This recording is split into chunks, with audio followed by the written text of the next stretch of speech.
Today I'm going to show you how to play Gavotte by Martini. And it's the first song that's in Suzuki Book 3.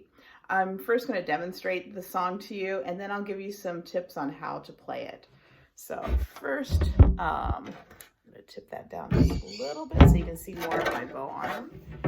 And then I'm going to turn on the metronome so you can hear all the half notes.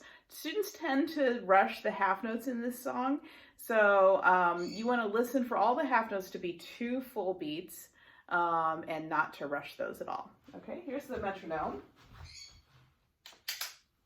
And I have it set for 108.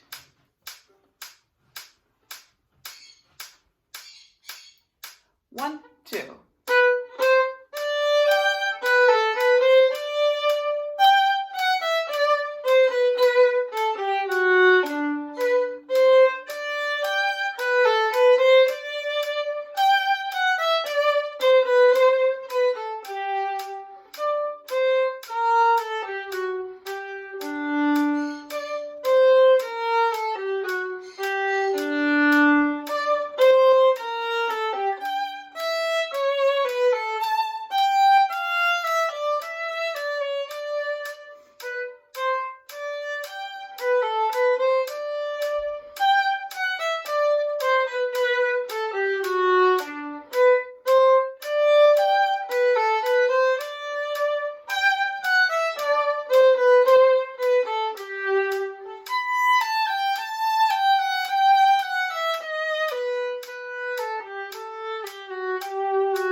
So a few things to know about this piece. First of all, a gavotte is a kind of dance. It's a Baroque style of dance, or it actually went into the classical period as well. But gavottes usually start on beat 3 and 4. This one is an allegro moderato. So that means allegro usually means fast tempo, and then moderato means moderate. So a moderately fast tempo. It's not super fast.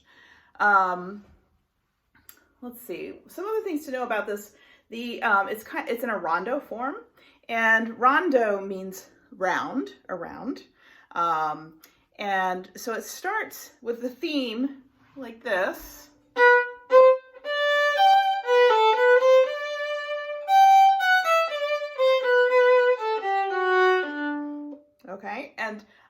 We'll call that the A theme. It actually goes a little bit longer than that. And here's the answer part of the question and answer. So that's basically the first part is kind of like a question.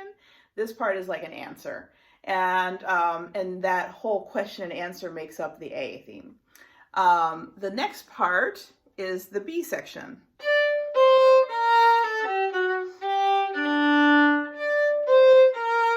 And you notice the dynamic is piano, and it has a B flat in there. So you really want to make sure before you had B natural right here. Now you're going to pull it back for B flat. So your last note was here, and then this is in measure 8.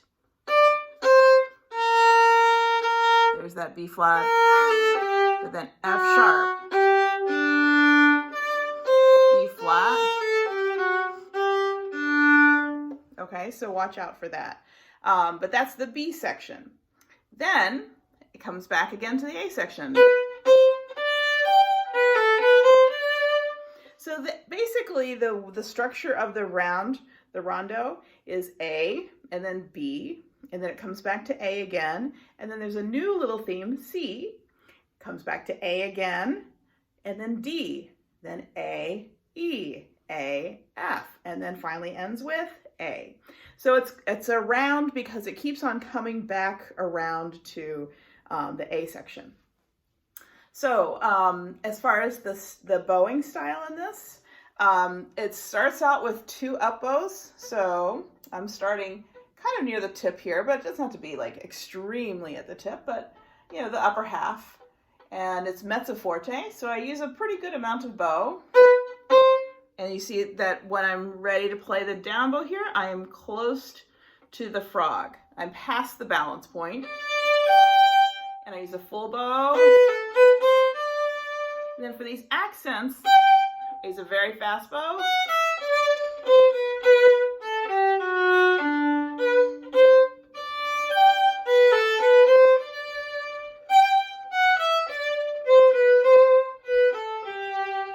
Okay, and anywhere where there's an accent, I also put a little accent of vibrato too, to enhance the accent. Okay, where it's piano, you don't have to use as much bow. So this B section is all in the upper half for that first part, and then it's mezzo forte, so more bow and crescendo. See where my bow is? Right at the frog for that last part. And then the next A section comes back, and it's piano, so at the tip. Okay, there's a lot of fourth fingers in this, so you really want to make sure that you're stretching your fourth finger.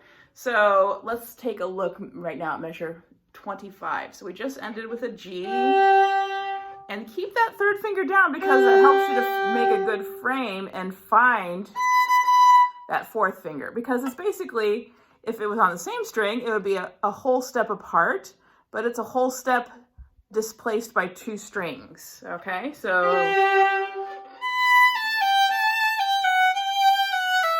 and here's a D sharp. So we have to really reach high with the third finger. It's 1, 2, 3 whole steps.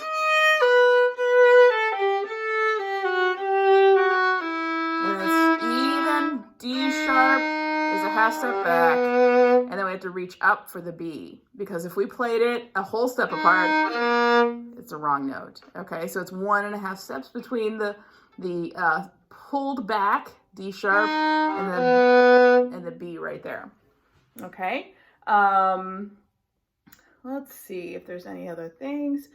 Let's see. There's a lot of similar sections. So at measure 56, that's your E section, and it's very similar to your C section, but don't get confused, because the B section, or I'm sorry, the C section, which starts in measure 24 with that D sharp, In measure 56, it's those last two notes are different notes. It's F sharp D. So just watch out for that. You definitely want to use plenty of bow in this piece. You don't want to get stuck at the tip, you know, except where it's marked piano. Let's see if there's anything else. Oh, measure 72. You have a F natural there. So pull back that first finger back against the nut. And then G sharp right there, reach for that. And then fourth finger right after it.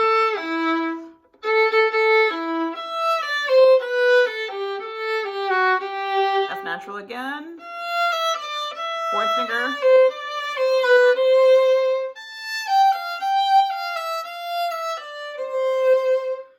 Okay.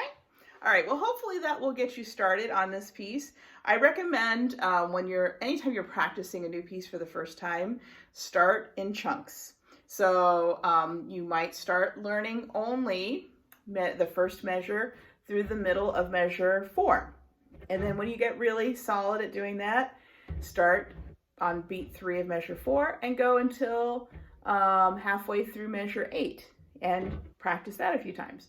Then put the first and second chunks together, and then start with the third chunk, which is halfway through measure 8, and going through halfway through 12, and et cetera, et cetera. So you just kind of build what you've learned.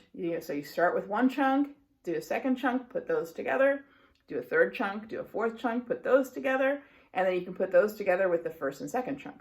So the key is don't start with the same place every day. So let's say on Monday you start with the first 12 measures, 16 measures maybe. And then on Tuesday, start with measure 17 and do the next 16 measures. And then maybe on Wednesday you go back and you do all of that together. So even day by day, you want to try and do things in chunks, okay? All right, well, good luck. Hopefully this helps.